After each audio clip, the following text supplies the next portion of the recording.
how do we bring a game together so it all flows?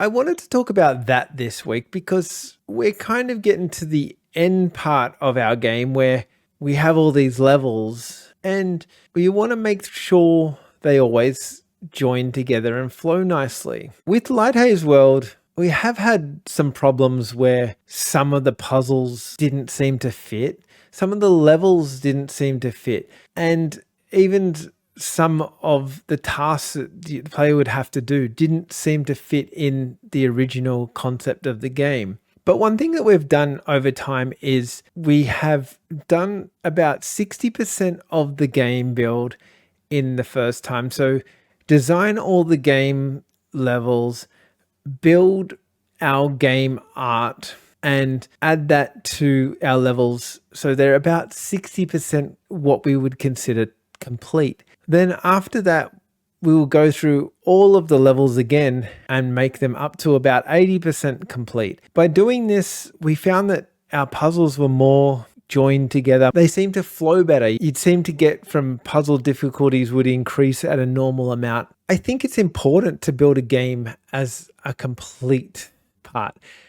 I mean, that sounds silly to say out loud, but think about how easy it is to build level 1, get that really polished, and then get to level 2 and get that really polished, but you go back to number 1 and you've learnt so much that you have changed everything by the time you get to level 2. You know, as you go up through the levels, you learn stuff, and trying to know when to keep that information that you learnt and not keep that information that you learnt can be quite important.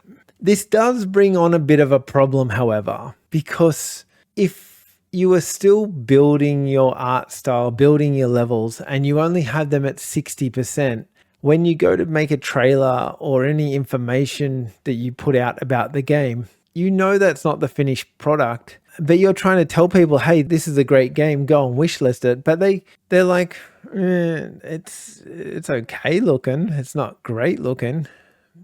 But you're trying to, hey, what I'm saying is you don't have as much to show for your game because you've done 60%, then 80%, then you kind of finish off the last part of the game. At the moment, our trailer looks okay, but it's going to look better in a few months when we've finished building levels completely. And just as a small indie dev, I guess that's something we have to live with. Like, we just don't have the resources to completely finish levels off to keep everything consistent as we go through the game. We have to, I find that by doing what we're doing, we're getting a way more consistent game that people will enjoy. I guess that's just the pitfalls of being an indie sometimes. Anyway, thank you for watching. Please like, subscribe, all those things, and I will see you in the next video.